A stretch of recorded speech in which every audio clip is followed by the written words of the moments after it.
Bienvenidos a esta emisión, a nuestra pantalla, en fin, a este acto.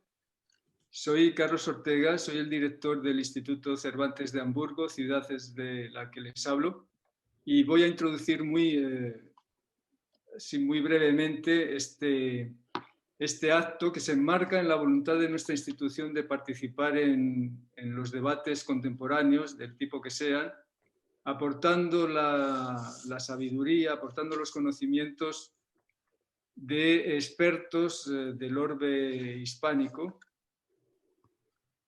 principalmente, expertos en los temas que tratemos.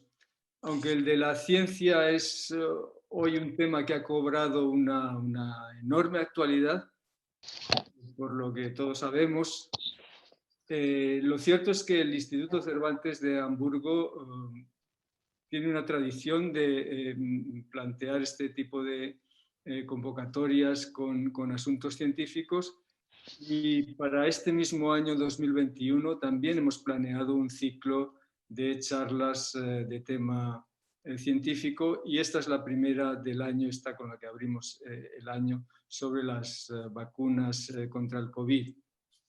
De manera que si ustedes están interesados en la ciencia, les invitamos a que nos sigan, a que sigan y estén pendientes de nuestra programación.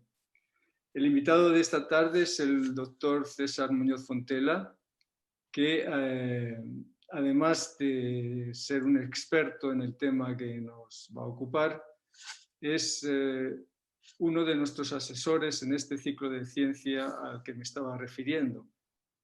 El doctor Muñoz Fontela es español y es un experto, como decía, en el virus del ébola. Su trabajo como virólogo lo trajo hace ya 10 años a Hamburgo, y aquí dirige un grupo de trabajo sobre enfermedades infecciosas nuevas. César estudió biología en la Universidad Complutense de Madrid, donde se doctoró en microbiología y parasitología, y ha trabajado antes de llegar aquí, entre otros lugares, en el Imperial College de Londres, en el Hospital Mount Sinai de Nueva York. El acto lo va a moderar Julia Rauna, que es también una experta y que también trabaja en el Bernhard-Noch Institut con César Muñoz Fontela. Julia, digo, es una experta, pero no es una experta científica que yo sepa, es una experta en comunicación, y antes de llegar al Bernhard-Noch Institut, pues fue redactora y moderadora en la NDR y se ocupó de las relaciones con la prensa en el Ministerio de Ciencia de Hamburgo.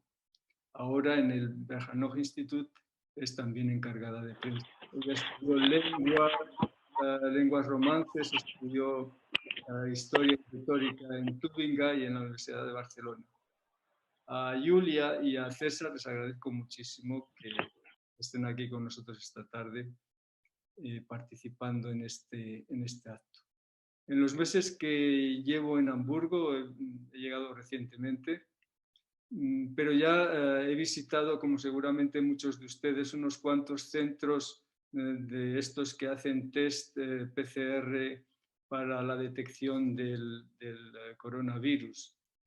En uno de ellos me encontré un día una cita de Marie Curie escrita en caracteres enormes, y la frase decía algo así como: en la vida no hay que temer nada, sencillamente hay que comprender. Y esto me ha hecho recordar que al principio de esta situación que padecemos de la pandemia, pues hubo mucha gente que ante la eventualidad del descubrimiento de las vacunas decía que ellos no se iban a vacunar, en fin, y pues referían recelos, referían temores de todo tipo. Y hoy parece que eso está cambiando. En el momento en que se ha empezado con la vacunación, pues mucha gente ha cambiado de opinión y parece que ya no está tan temerosa. Eso es porque seguramente han comprendido. han comprendido más de lo que comprendían antes. También la charla de esta tarde tiene ese propósito y estoy seguro de que al final de la misma sin duda vamos a salir comprendiendo más. Le voy a dar ya la palabra a Julia. Muchísimas gracias por su atención y que disfruten de la charla. Bueno, muchas gracias. Buenas gracias por la introducción. También para mí y para la invitación. Estoy muy contenta de poder participar en este evento. Soy bastante nueva en el Instituto Bernhard Nocht. Estoy también muy curiosa de lo que César nos tiene que decir, porque yo soy bastante, como dice, bastante nueva en el instituto y aprovecho de cada ocasión de poder escuchar a nuestros científicos. Antes de empezar, quizás dos breves preguntas a César para conocerte un poco. Yo me pregunté muchas veces desde que ha empezado esta pandemia, ustedes como investigadores viajáis mucho a países en los que hay una epidemia, como ébola, por ejemplo, en tu caso, pero sabéis que os podéis marchar en cualquier momento, por supuesto. Y ahora estáis afectados personal y profesionalmente. ¿Cómo es eso para ti? Bueno, en primer lugar, buenas tardes a todo el mundo. Muchas gracias a Julia, Isabel, Carlos y al Instituto Cervantes en general por la invitación. Sí, es una muy buena pregunta inicial, porque realmente algo que yo había vivido por mi trabajo en años anteriores, pues es lo que estamos viviendo en este momento. Y una de las cosas que he aprendido más rápido es que las mismas reacciones de la gente las vemos en todas partes y son bastante universales. Y bueno, creo que es un poco una cura de humildad para todos, y el saber simplemente que bueno, estos virus están ahí fuera en la naturaleza y que en algún momento esto pues puede ocurrir. Mm. Mm, ¿Cómo viviste el inicio de la pandemia hace un año? ¿Cuándo tuviste claro que eso iba a ser una catástrofe natural global? Cuando me llamaron para que fuera recuerdo que estaba en Hamburgo y me llamaron para ir a Ginebra al día siguiente. Y bueno, pues simplemente según los acontecimientos se fueron desarrollando, pues vimos que efectivamente algo que parecía que era una neumonía a nivel local, pues se extendía rápidamente, que se transmitía entre personas de un modo muy rápido. Y bueno, pues enseguida vimos que al ser además el mundo tan global, no tener fronteras y la gente tener la posibilidad de viajar entre países de modo muy rápido, pues que era algo lógico, ¿no? Mm. Gracias, César. Ahora tenemos mucha curiosidad por tu ponencia que has preparado, por saber qué nos tienes que decir sobre las vacunas que ya están en el mercado o todavía en el desarrollo.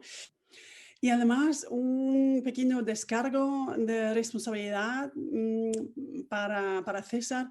César esta noche nos habla como científico, o sea, no representa ninguna posición oficial, por ejemplo, del Instituto Bernhard Nocht ni de la OMS. O sea, estas son sus valoraciones personales a las que ha llegado a través de su trabajo científico. Eso es muy importante. Bueno, César, tu escenario. Muchas gracias. Voy a ver si puedo compartir pantalla. Lo que quería hoy, de hecho, es un poco iniciar un diálogo. Lo que me gustaría es que fuera más un diálogo que una presentación, en donde vamos a hablar de las vacunas en general y en particular contra la COVID. Entonces, en primer lugar, lo que me gustaría explicar es qué es una vacuna. Y lo que es una vacuna realmente es un escudo, es un mecanismo que nuestro sistema inmune genera para defendernos de las infecciones. Y lo que hace es impedir que nos volvamos a infectar con el mismo virus más de una vez. Lo que hace es generar unas proteínas que seguramente habrán escuchado por los medios de comunicación, que se llaman anticuerpos. Y estos anticuerpos hacen muchas funciones diferentes, pero la función, digamos, principal es que se unen a las proteínas que tiene el virus en su superficie y hacen que el virus no pueda unirse al receptor que este virus tiene en las células. Por tanto, impide que el virus, digamos, entre en nuestro sistema. Otra parte importante de la respuesta inmune, que igual no se habla tanto en la televisión, pero que es también muy importante, es una respuesta mediada por unas células que se llaman células T. Lo que estas células hacen es identificar células que están ya infectadas con el virus. Se unen a ellas y lo que hacen es eliminar unas toxinas dirigidas específicamente a estas células infectadas, con lo cual lo que hacen es eliminar células infectadas de nuestro organismo. Hay una cosa muy importante que me gustaría decir y es que las vacunas no solamente protegen a la persona que está vacunada, sino a toda la sociedad. Y esto es por una razón sencilla, y es porque el virus, cualquier patógeno, necesita un número mínimo de personas a las que infectar. Cuantas más personas haya vacunadas, ese número mínimo está más reducido y por lo tanto es más difícil que el virus contagie en una determinada parte de la población. Entonces, es importante vacunarse no solo para protegerse, sino para ser solidario con los demás también. Entonces, ¿qué es una vacuna? En realidad, una vacuna, si este virus que he puesto aquí tan gracioso sería el virus patogénico normal, lo que hace una vacuna, lo que necesitamos es algo que se parezca mucho a ese virus, pero que realmente no sea el virus. Y además necesitamos engañar, digamos, a nuestro sistema inmune para que en vez de tener que lidiar con el virus patogénico, lo que hace es reconocer a un virus o algo que se parece mucho a un virus, pero que en realidad no tiene capacidad para ponernos enfermos. Hay muchos tipos de vacunas y hay una cosa realmente muy interesante que ya todos ustedes conocen, y es que en este último año se han desarrollado diferentes vacunas muy rápido y puedo decir que se ha batido el récord de generación de vacunas para un virus en un tiempo tan corto. Y entonces, los tipos de vacunas para el COVID son diferentes. Hay vacunas que simplemente están inactivadas, digamos, podríamos llamar, es un virus muerto, es el mismo virus, pero no tiene capacidad de infectar. Hay vacunas que están todavía vivas, con virus vivo, digamos, pero el virus está atenuado, es decir, ha perdido una gran capacidad para causar enfermedad. Hay otras vacunas que se basan solamente en unas proteínas que se llaman antígenos, que son las proteínas que realmente nuestro sistema inmune reconoce. Quiere decir, generalmente nuestro sistema inmune no reconoce todo el virus entero, sino que reconoce principalmente unas proteínas que están en la superficie del virus generalmente y que se llaman antígenos. Entonces, estas serían vacunas que se llaman de subunidad. Y luego, como conocen, se han desarrollado unas vacunas de DNA o RNA que lo que hacen es, son muy parecidas a las vacunas de... Vale. Bueno, lo que comentaba de las vacunas de DNA, RNA, es que primero no son nuevas, se han desarrollado desde hace ya muchos años, y lo que hacen es, lo que contienen son unos planos que están basados en esta secuencia genética para generar estos antígenos, estas proteínas que yo comentaba antes, ¿no?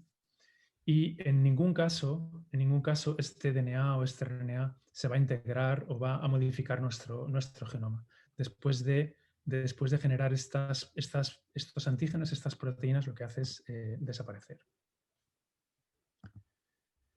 ¿Funcionan? Esta supongo que es la pregunta principal.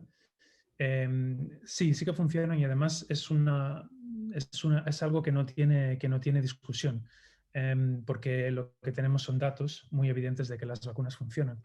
Aquí lo que les muestro es una gráfica de la mortalidad por el virus del sarampión a partir de la introducción de la vacuna en el año 1963. Y como ven, a partir de la introducción de la vacuna, pues simplemente hay una caída drástica de los casos y las muertes por sarampión.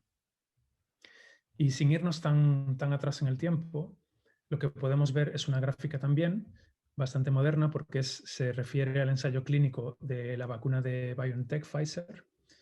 Y lo que pueden ver es en rojo los casos nuevos de COVID en las personas que recibieron placebo, o sea, que no recibieron vacuna, y en azul los casos de COVID en las personas que recibieron vacuna. O sea, como ven, simplemente no había casos de COVID en las personas que recibieron vacuna. Hay muchas evidencias de que las vacunas funcionan, y de hecho es importante recordar que las vacunas lo que han hecho es permitir la erradicación completa de la faz de la Tierra de una enfermedad como la viruela. Aquellos que nacieron después de los años 80 o a finales de los 70, pues no se acordarán, pero la viruela era una enfermedad que causó solamente en el siglo XX 300 millones de muertos, y hasta 1980 causaba una media de 15 millones de casos cada año. Y la vacuna de la viruela se la debemos a Edward Jenner, que era un médico inglés que en 1796 observó que había una enfermedad parecida en vacas, parecida a la viruela humana, y que había una serie de chicas que estaban cuidando a estas vacas, y estas chicas no desarrollaban la enfermedad humana. Entonces lo que infirió, lo que se dio cuenta, es que se podía hacer una vacuna a través del virus que infectaba a las vacas. Y de hecho es la razón por la que se dice la palabra vacuna. Y como ven aquí, ya en el año 1756, esto es una caricatura que dice, abajo en inglés dice, los efectos maravillosos de la nueva inoculación, publicado por la sociedad antivacunas. O sea que ya a finales del siglo XVIII había estas caricaturas, ¿no? Y ya había, bueno, en muchos aspectos los mismos problemas que tenemos ahora. Entonces, ¿por qué dudamos de la efectividad de las vacunas? Dudamos porque vivimos en una sociedad de bienestar en la que no nos acordamos que antes de los años 50 del siglo pasado, pues había gente que se moría, o la mayor causa de muerte, de hecho, eran las enfermedades infecciosas. Esta es una imagen de 1939 en los pulmones de acero para cuidar a los pacientes de polio. Y esto es lo que pasaba en Europa, pero lo que tenemos que ser muy conscientes es que esto sigue pasando en muchas partes del mundo. Esta es una foto de niños con poliomielitis en Nigeria en el 2017. Entonces solamente hay que salir un poco y ver que en otras partes del mundo las enfermedades infecciosas siguen causando muchísimas muertes. Son seguras. Estuve mucho tiempo pensando en cómo realmente demostrar, bueno, aparte de las gráficas que ya les he mostrado, cómo intentar convencer de que las vacunas son seguras. Y lo que se me ha ocurrido es esto. La semana pasada en Estados Unidos, según la OMS, había 26 millones de casos de COVID, de los cuales habían fallecido casi medio millón de personas, 443.000 muertos. Al mismo tiempo, la semana pasada, según los datos de la OMS, hay 27 millones de personas vacunadas ya en Estados Unidos, de los cuales han muerto 0 personas. Yo creo que es bastante evidente simplemente por los datos que las vacunas son seguras. Desde luego, lo que sí les puedo decir es que son más seguras que el virus. Esto es una entrevista que hice en una televisión española justo antes de las Navidades, cuando se estaban discutiendo la entrada de las vacunas, y entonces a mí me pusieron a hablar con un señor pues que tenía mucho miedo a vacunarse, y él decía que no se pondría la vacuna porque tenía miedo. Pero nadie estaba pendiente de esto. O sea, nadie veía esta imagen de una calle principal en Madrid y pensaba, pero ¿cómo es posible que estemos discutiendo el miedo a las vacunas cuando la gente parece que no tiene miedo al virus? O sea, ahí parece que tiene la gente más miedo a las vacunas que al virus. Y bueno, miré los datos y os puedo comentar que desde que hice esta entrevista, en España se han muerto 11.294 personas. Y esa es una realidad que simplemente demuestra que creo que hay que tener mucho más miedo al virus que a las vacunas. Finalmente, hay un debate sobre los efectos secundarios de las vacunas. Aquí simplemente quería destacar que cualquier vacuna, primero, antes de que salga al mercado y se apruebe, se ha aprobado en miles de personas y ha seguido básicamente todos los mismos estudios de seguridad que cualquier medicamento. Entonces yo lo que les plantearía es una pregunta. ¿Ustedes piensan, por ejemplo, que la aspirina Junior que le damos a nuestros hijos o que le dábamos a nuestros hijos es segura? Seguramente la mayoría de las personas dirían que sí, pero si leen el prospecto, los posibles efectos secundarios de la aspirina son accidente cerebrovascular, sangrado gastrointestinal, reacción alérgica severa, pérdida de audición. Es algo que le damos a los niños. Entonces yo lo que les planteo es un experimento que sería el siguiente. Démosle una aspirina infantil a 27 millones de niños y ahora vamos a mandar a unos cuantos periodistas y vamos a buscar los casos más raros que nos podamos encontrar. Esto es un poco evidente, extremo, pero lo que quiero recalcar aquí es el papel tan importante que los medios tienen para fomentar según qué mensajes que igual no siempre son los más adecuados o los más correctos incluso. Quería también explicar que, esto es un mapa de la semana pasada de la Organización Mundial de la Salud, en el que pueden ver los casos de COVID en el mundo. Cuanto más azul está el país, más casos hay. Así que, como ven, es una distribución a nivel mundial. Eso no es ningún secreto, todos sabemos esto. Pero a pesar de que el virus tiene una distribución global, estos son los países que han recibido vacunas hasta el momento. Como ven, prácticamente todo el hemisferio sur no ha recibido todavía vacunas. Entonces, hay una diferencia muy grande a la hora de, o sea, diferencia entre, digamos, el hemisferio norte y el hemisferio sur, que no debería existir porque, como hemos visto en el mapa anterior, es un problema global que necesita soluciones globales. Y quería terminar simplemente con un mensaje, y es que lo que debemos es pensar en ser solidarios. Esto es una gráfica, en la gráfica de la izquierda ven los casos confirmados de COVID. Como ven, la mayoría de los casos son en gente joven, entre 15, 19 años y 50 años. Ahí es donde esas barras son más anchas, eso significa que hay más casos en esa población. Pero la gráfica de la derecha es la gráfica de mortalidad. Y como ven, y como ya sabemos, esa mortalidad es significativamente más alta en la población mayor. Necesitamos solidaridad intergeneracional, de los jóvenes a los mayores en este caso, y necesitamos no que un país o dos países tengan todas las vacunas, sino necesitamos que todos los países tengan suficientes vacunas para vacunar a su población de riesgo. Y eso disminuirá la mortalidad y es lo que principalmente queremos. Para anticiparme a las preguntas de qué va a pasar, no lo sé, no tengo ni idea. Pero lo que sí puedo decirles es que estoy convencido de que está en nuestra mano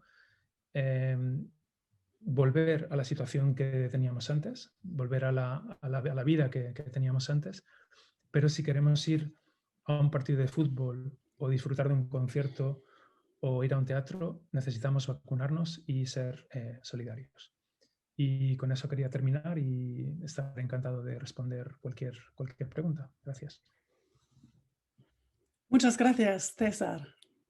Muy interesante. Ahora es el momento en que ustedes pueden hacer sus preguntas. Para ello, pedimos que utilicen el chat, por favor, que escriban en el chat en alemán o español, como quieran, y de ahí yo los voy a recoger.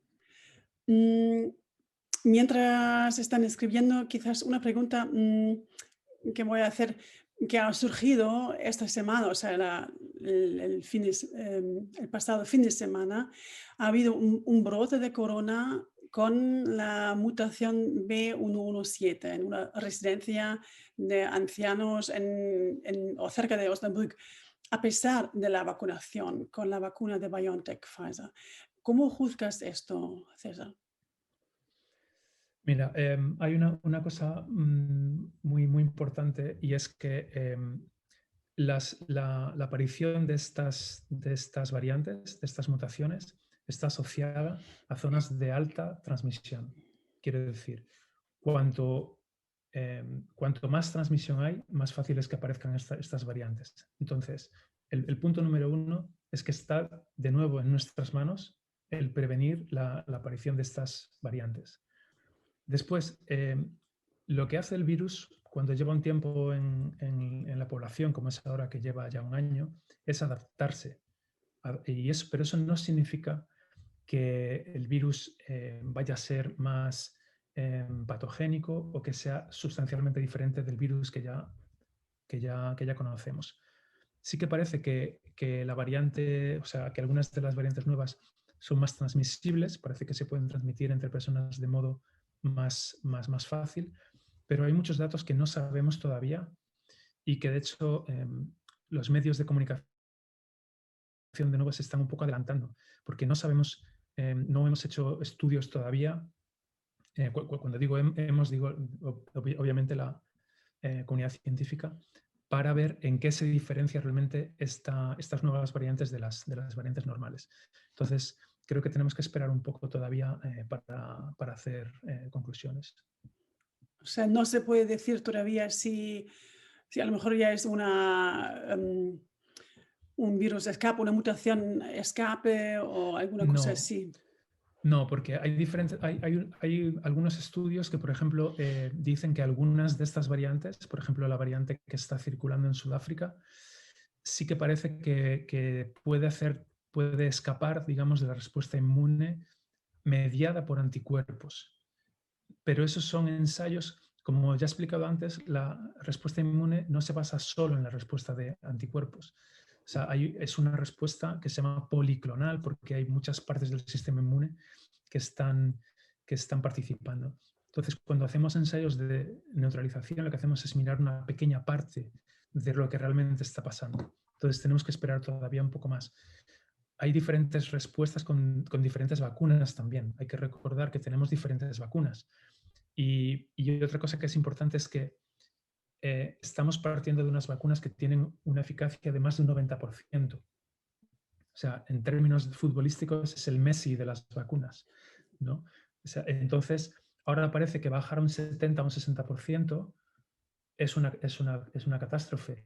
Pero, por ejemplo, lo que estaba buscando la OMS al principio de la pandemia eran vacunas que tuvieran al menos un 50%. Entonces, todavía tenemos mucho margen para trabajar. Gracias. Ya han surgido varias preguntas. Voy a empezar con Luli. De las vacunas que hay actualmente, ¿cuál sería la más fiable? ¿Qué crees tú? ¿O son todas iguales? Todas las vacunas que se han aprobado, se han aprobado porque han pasado, como comentaba antes, todos los filtros que hay.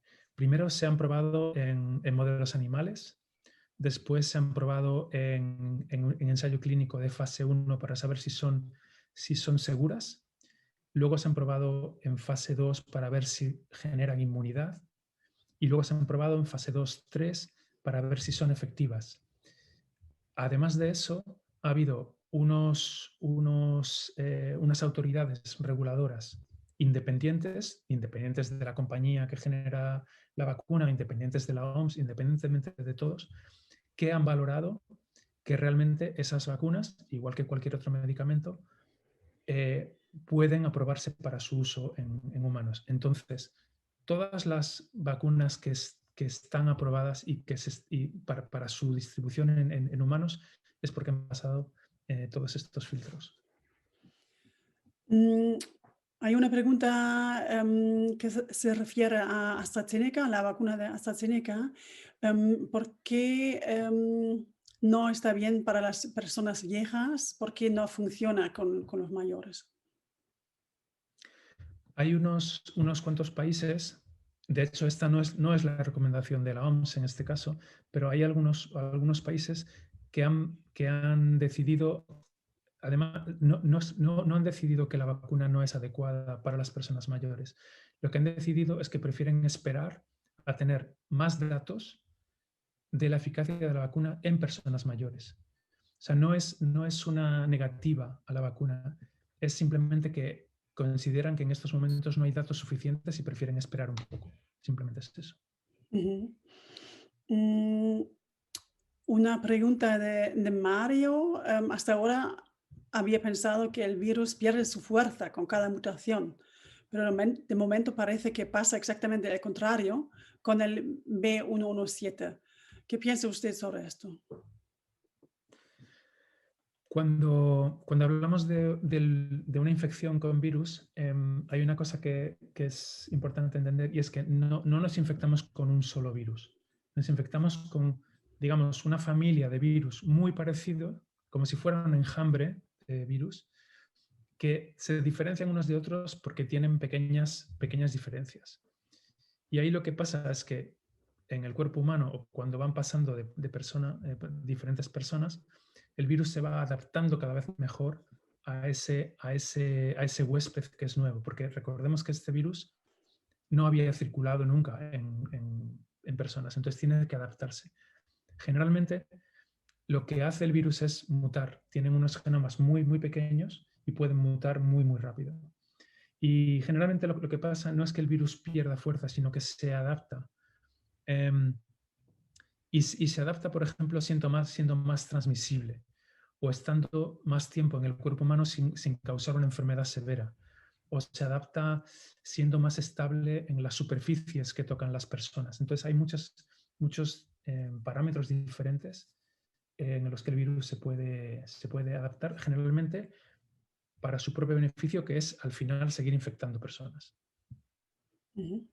Luego, Max, quisiera saber qué opinas sobre las vacunas rusa y china. Aquí tenemos un problema geopolítico, ¿no? No es un problema científico, sino que es un problema político. Hay algunos países en los que, a ver, generalmente la comunidad científica trabaja independiente.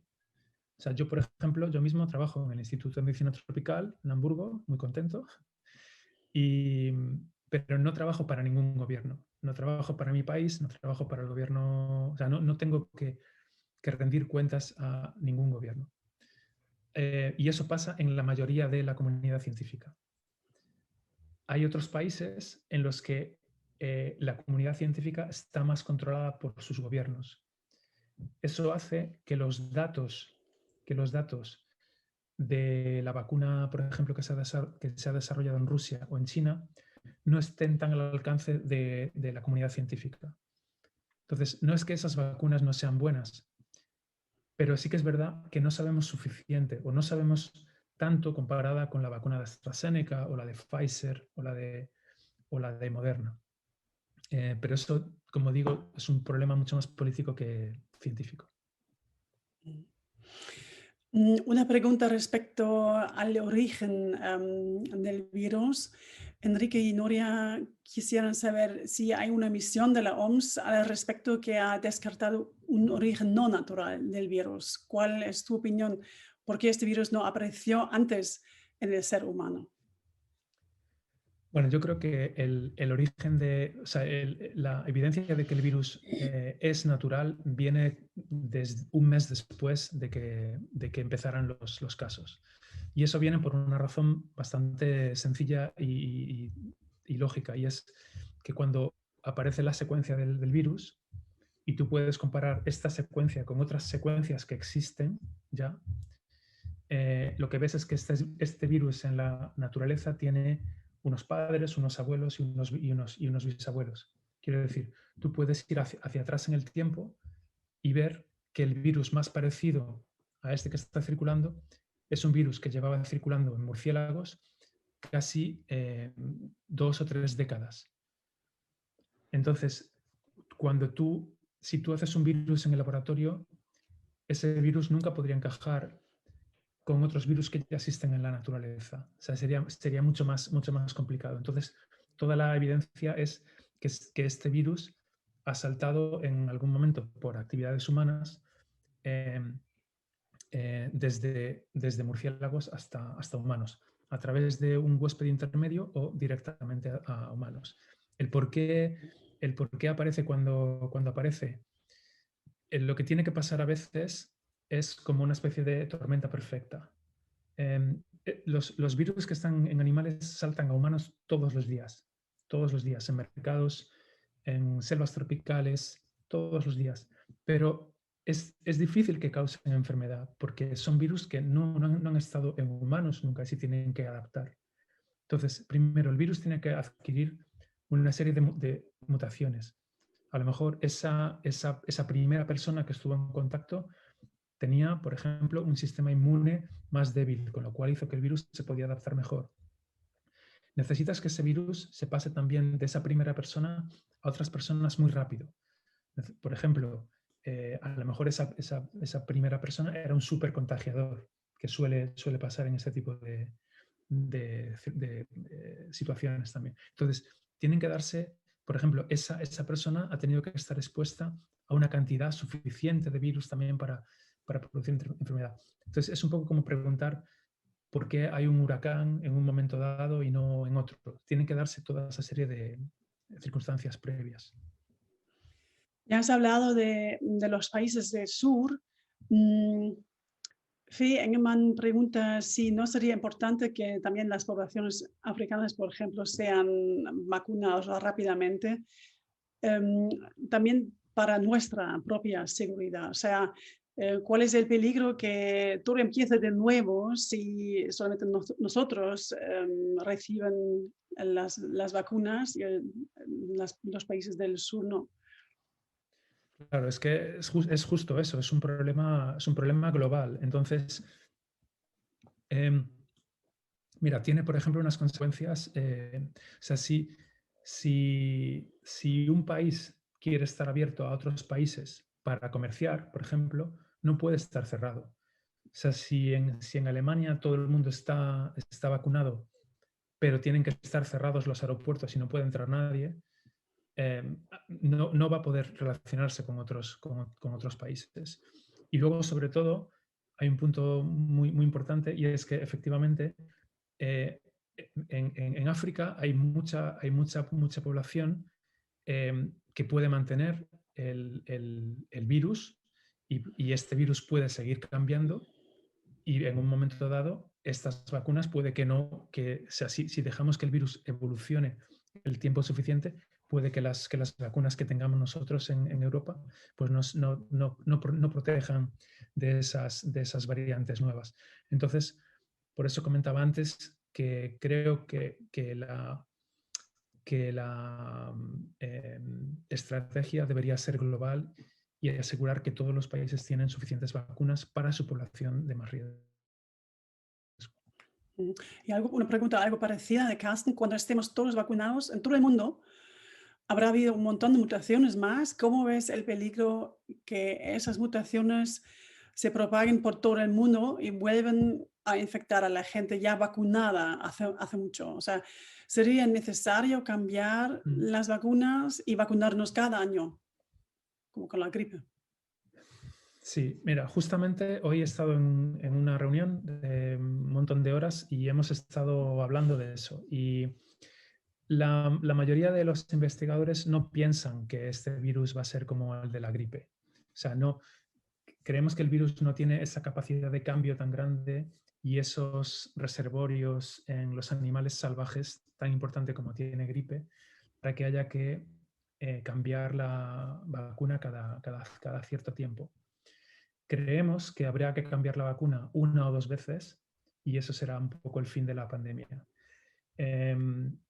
Lo que sí, si estamos equivocados y efectivamente el virus se nos adelanta y hay variantes todos los años, pues simplemente efectivamente habrá que pensar que sería como la gripe. Ya están creadas, de hecho, unos comités científicos que están preparados para esa posibilidad de tener que cambiar las vacunas. En esa situación, las vacunas que tengan más flexibilidad para cambiar ese antígeno que antes contaba, son las que van a tener seguramente una cierta ventaja. Pero qué buena noticia, ¿no? Que la mayoría no cree que sea así. Sí, yo también pienso que no. Pero bueno, ya veremos. Yo me suelo equivocar mucho. Una pregunta de Gloria en cuanto a los anticuerpos. Cuando ya se aplicaron las 2 dosis de vacuna, ¿hasta cuándo uno puede ver en un examen que ya se formaron anticuerpos? El que se formen anticuerpos es relativamente rápido, o sea, unos 12 días, 10, 12 días, 14, después de la primera dosis ya se generan anticuerpos. Lo que sí es ahora mismo más difícil es para el médico, o sea, nosotros cuando vamos a vacunarnos, el médico puede mirar y decir, bueno, los niveles de anticuerpo de esta persona para la vacuna para el sarampión, por ejemplo, son suficientes o no son suficientes y entonces necesita una segunda dosis, ¿no? Eso pasa mucho cuando vamos al médico. En este caso todavía no sabemos cuáles son esos niveles. Entonces tenemos que todavía definirlos para saber cuándo una persona necesita, por ejemplo, una segunda dosis o si una persona necesita otra dosis a los 4 o 5 años. Pero todavía no están muy claros cuáles son esos niveles mínimos que se correlacionan con protección. Pero creo que es algo que se va a conocer en los próximos 3-4 meses. Una pregunta respecto a los efectos a lo largo. En Europa somos algo escépticos con respecto a las vacunas corona, porque la vacuna contra la gripe porcina hace un par de años tuvo efectos secundarios relativamente fuertes. Hubo bastantes casos de narcolepsia, por ejemplo. ¿Podría ocurrir algo similar con las nuevas vacunas? ¿Alguna cosa que todavía no podemos saber o ver? Eso es una pregunta que se podría aplicar a cualquier medicamento o cualquier alimento incluso. Cuando se vacunan a millones de personas, o sea, ahora mismo hay, lo han comentado hoy en la reunión, 140 millones de personas vacunadas en el mundo. Entonces, el otro día vi una noticia que la vacuna de no sé qué, no recuerdo, causa encefalitis en una persona en Brasil, ¿no? Pero se les olvidó comentar, de 140 millones de personas vacunadas, una tiene encefalitis, que puede o puede no estar relacionada con la vacunación. Hay posibles consecuencias, posibles efectos secundarios, como los de cualquier medicamento, pero la alternativa es seguir con este virus, que desde luego creo que es mucho más, o sea, las consecuencias a largo plazo del virus a nivel de salud pública son seguramente mucho más graves que las de posibles efectos secundarios que pueda haber con las vacunas.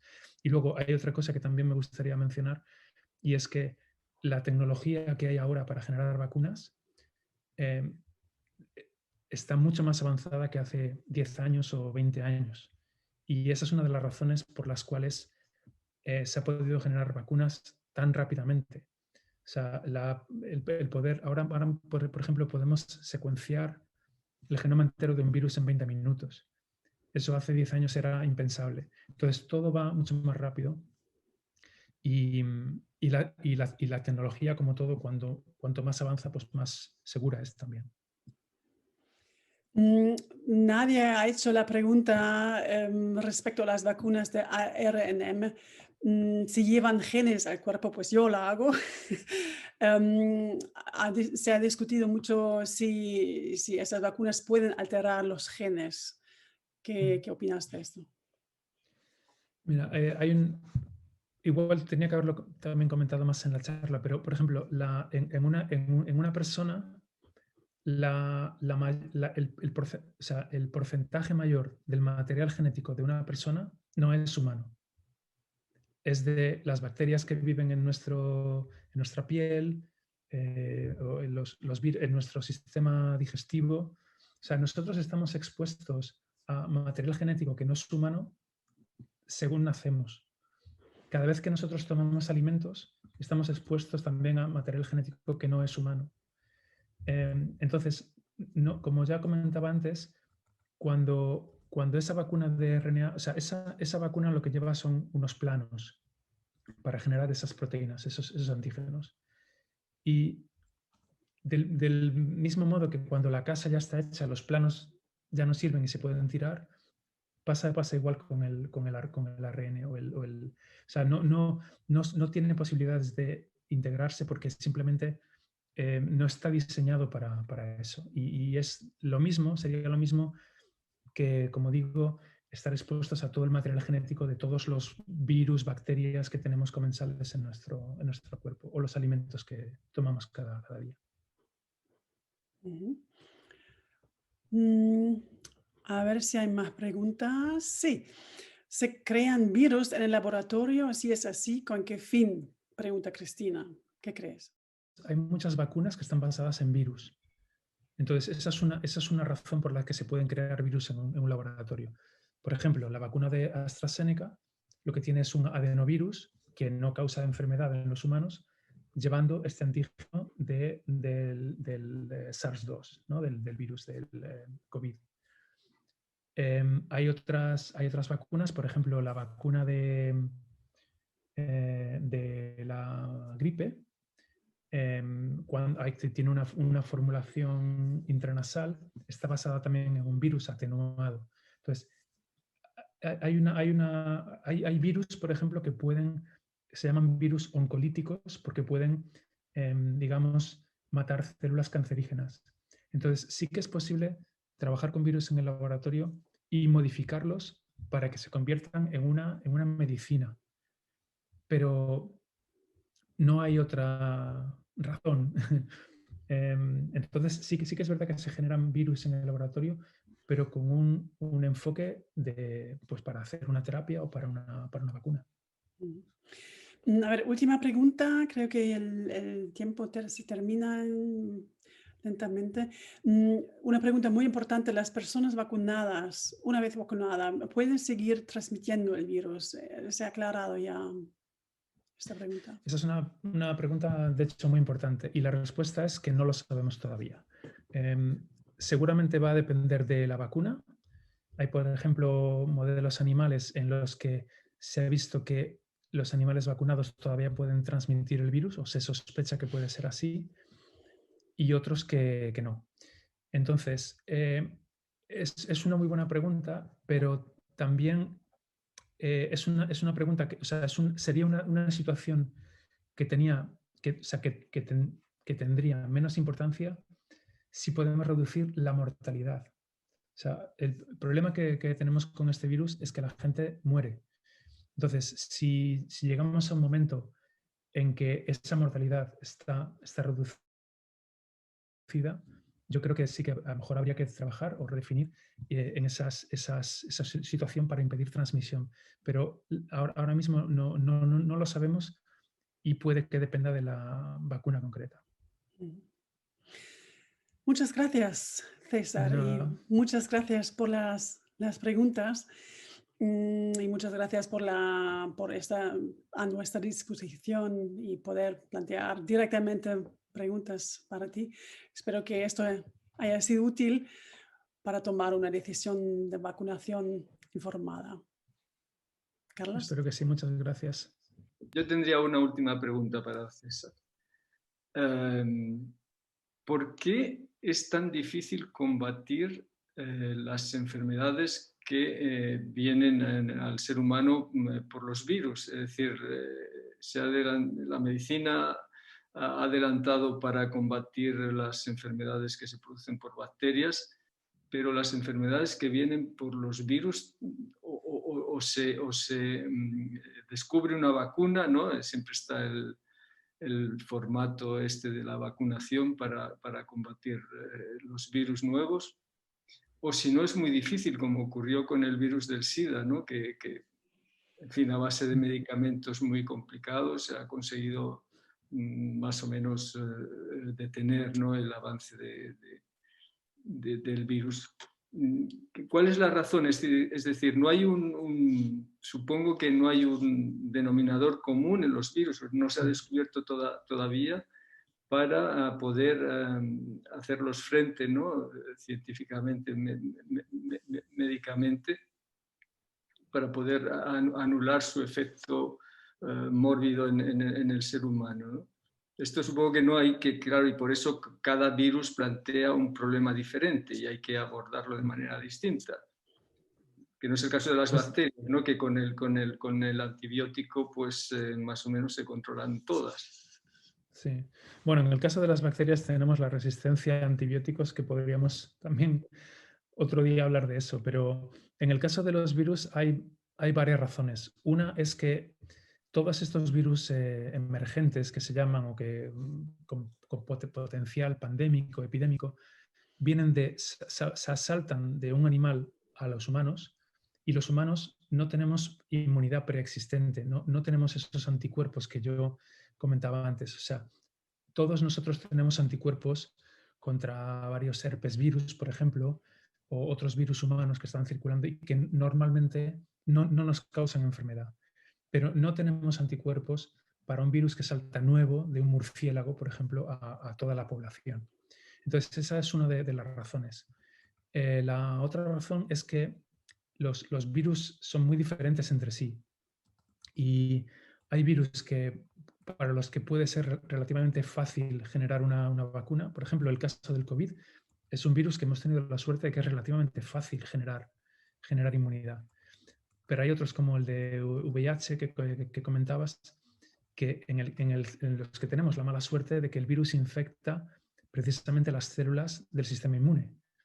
Entonces, esa es la razón fundamental por la que es tan difícil generar una vacuna. Pero la razón principal es que no tenemos ninguna inmunidad, no tenemos ese escudo del que yo comentaba antes para luchar con infecciones de virus que son nuevos. Muy bien, muchísimas gracias. En fin, yo lo que saco en conclusión es que la ciencia no tiene una varita mágica para responder inmediatamente ante todo lo que nos viene, ante todo lo que nos ocurre, que la ciencia es justo lo contrario que la magia. Sí. Creo que hoy nos hemos enterado de unas cuantas cosas, que comprendemos mejor, por lo menos yo, comprendo un poco mejor el funcionamiento de estas nuevas vacunas y creo que lo más importante es que tengamos una confianza, no ciega, pero una confianza grande en que el ser humano desde la ciencia puede abordar muchos de los problemas que se le plantea en la existencia. Muchas gracias a todos. Espero que hayan podido también ver respondidas sus dudas, ver satisfechas sus preguntas. Y como decía al principio, les esperamos en nuevas ediciones de este ciclo sobre ciencia, que tendrá, esperemos poder hacerlo así, una periodicidad trimestral. Hasta pronto, buenas noches desde Hamburgo. Gracias, adiós.